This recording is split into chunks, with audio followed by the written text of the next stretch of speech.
ओडिया पुओ YouTube channel रे आपनको स्वागत। आज मु आपणक पई नहीं आसीछि विद्यालयर पुरातन छात्रों को विदाय संवर्धना दिवस पई एक सुंदर हृदयस्पर्शी भाषण। तेबे चलंतु आरंभ करिबा पुरातन छात्रों को विदाय संवर्धना दिवस पई भाषण। सम्माननीय अतिथि महोदय, प्रिय गुरुजी गुरुमा वृंद, उपस्थित अतिथिगण एवं एठारे बसिथिबा मोर सान बड़ भाई और भौणी माने, आज मो विद्यालयर पुरातन छात्रों को विदाय संवर्धना दिवस रे मते किछि कहिबार सुजोग मिलिथिबारु मु निजको धन्य मने करूछि। आज अति दुखर सहित कहवाक पड़ुछि जे जो बड़ भाई और भौणी आमको यही विद्यालय पथ प्रदर्शन करते आम विद्यालयर सबु कार्यक्रम में आमको साहाय्य करुथिले आज से आमको छाड़ी चली जाउछंती। एही कथा कहिला बेले मो आखि छड़ छड़ होई उठुछि। आपण माने थिले आमर मार्गदर्शक। आपण माने ए अनुष्ठान रे शिक्षा लाभ करी निजे निजर उज्जवल भविष्य गढ़िबे बोली आशा और विश्वास। आजिर विदायकालीन सभारे छोट भाई बा भौणी होई मु गोटिए अड़ी रखुछि। आपण माने आम स्कूल गौरव रक्षा करिवे। शिक्षक और शिक्षयित्री मानकर आदर्श को निज जीवन में पाथेय करी जीवन यात्रा पथरे अग्रसर हेबे। आम विद्यालय और गुरु आदर्श को निज जीवन में परिपालन करिवे। आम प्रति स्नेह श्रद्धा अतुट रखिबे।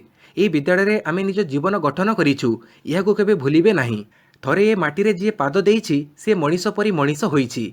आपण माने आमको जेतिकी स्नेह श्रद्धा करिसंती ता अविस्मरणीय। बड़ भाई हिसाब से आम भूल देखि आपण माने आमको तागिद करिसंती। आपणक उपदेश को आमे सर्वांतकरण रे स्वागत करिछु, कारण ताहा आम पई हितकारी होइछि। आपण मानक त्रुटि देखिले आमे माने नम्रतार सहित प्रतिवाद करिछु। सविनय अनुरोध करिछु, जदि ताहा आपण मानक मन रे कष्ट देई थाए क्षमा देबे। विद्यालय गोटिए परिवार, प्रधान शिक्षक परिवार मुख्य, प्रिय शिक्षक शिक्षिका परिवार अन्यतम सदस्य सदस्या। आज आपण माने आम गहणरू विदाय नेउछंती। विदाय सर्वदा वेदनादायक, स्वागत सर्वदा स्वागत योग्य। दिन आसीबो आमे मध्य एठारू विदाय नेबू। आज आम समस्त को मन रखा हेबो आम विद्यालय आमर गौरव, आमर टेक, आमर सार माने आमर दिगदर्शक। आम विद्यालयर माटी पानी पवन गछलता श्रेणीकक्ष विज्ञान कक्ष आमर साहा। एभଳି स्थान जीवदशारे मिलिबो नाही। विदाय जननी, विदाय जन्मभूमि, विदाय बड़ भाई और भौणी। जदि आपण मानक निकटरे किछि भूल करि थाए, कष्ट कथा कहि मनरे कष्ट देई थाए, क्षमा गुणरे आपण माने क्षमा देबे बोली आशा और विश्वास। आज आपण माने विद्यालय चली गले मध्य काली रास्ताघाट और कॉलेज कॉरिडोर रे निश्चित देखा हेबो।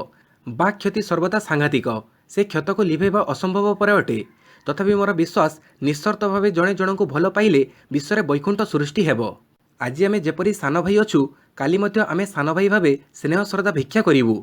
पुणी थरे आपण मानक ठारू सही अमृत सम स्नेह श्रद्धा भिक्षा करूछु। पुणी थरे आपण मानक पाखरे क्षमा मागुछि। पुणी थरे आपणको नम्र विदाय देउछि। एतिक कही मु मोर वक्तव्य शेष करूछि। यह थिला पुरातन छात्रों को विदाय संवर्धना पई एक सुंदर भाषण। वीडियोटी भल लागिले याकु लाइक करिवे, आपणको सांगमानक सहित शेयर करिवे, आ एमिति मूल्यवान वीडियो देखिबा पई मोर एही चैनल ओडिया पुओ को सब्सक्राइब करिवे। धन्यवाद।